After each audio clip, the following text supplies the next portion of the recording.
I've been struggling to make a good intro to this video, so I'm just gonna say it. Me and my classmates stole a bunch of beans from my school's science lab. I am not kidding. It was an ordinary school day. We learned math, science, history, etc. Now you're probably very aware of this, but when people are bored, they do very strange things to cope with their boredom. I'm bored. And right now, we were very bored, like the I might die if I don't do something right now kind of boredom. Then it was time for PE. Physical activity is not very interesting in my opinion, but what is interesting is dodgeball. No one can disagree with that. Sadly, we weren't playing dodgeball today and we couldn't even go outside because of this weather. We had to have PE inside, or more specifically, inside the school science lab, which was also where third graders would dissect cow eyes, but we don't talk about that. The science lab is quite possibly the most mysterious part of my school. There are cupboards and drawers and mysterious solutions everywhere. We sat down and listened to the PE teacher ramble about. I wasn't paying attention, so I didn't know what she was rambling about. But as she was talking, one of my classmates opened a drawer and found something very surprising. Was it a DNA sample? Was it the cure to cancer? He found beans. A drawer full of a variety of beans. In the school science lab, there were probably enough beans in there to feed a family. Now, I might be living under a rock, but there were beans in there that I haven't seen in my entire life. There were small green ones, big white ones, kidney beans, you name it. To be fair, these beans were probably what they used for educating kids, like teaching first graders how to grow plants.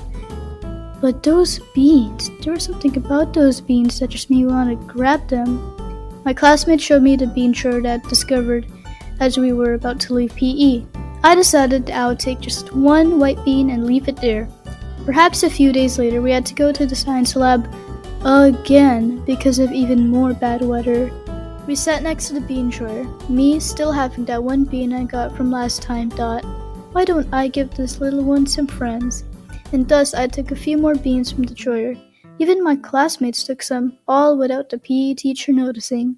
I got one black bean, one green, one red, one yellow, and two white beans. I drew faces on them too, cause why not? By now, everyone in our class was aware of the bean drawer.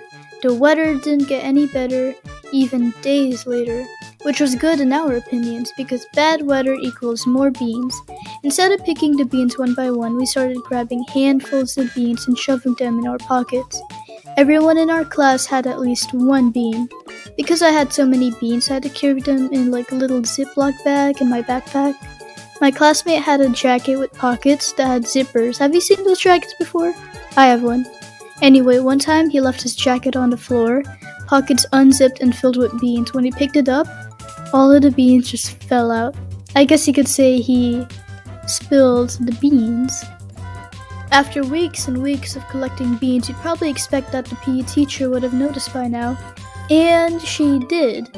We were collecting more beans and shoving them into our pockets. Actually, I was collecting more beans and I was shoving them into my pockets. The PE teacher turned around and demanded I empty my pockets and return the beans. I did exactly what was told, but I didn't put all the beans back. After PE was over, I showed my classmates the beans I had left. Wait, didn't she tell you to keep them back? The amount of beans I kept was a mere fraction of the amount I have.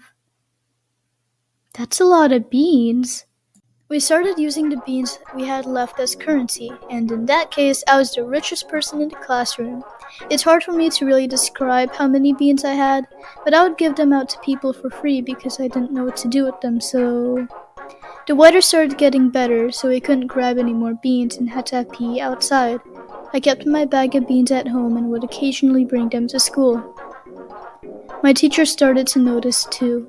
One day, she found some beans in my classmate's desk and asked him where he got them from. He told her that he got them from me, and I can't blame him. What else was he going to say? She then told me to stop bringing beans to school, and that's why the bean hunt ended. I still have a small bag of beans I keep in my room. It's not as many beans as I had before. I've lost many beans on this journey, but I still have the beans, and that's all that matters. Have you guys got any silly stories like this to tell me? Comment down below if you do. See you guys later.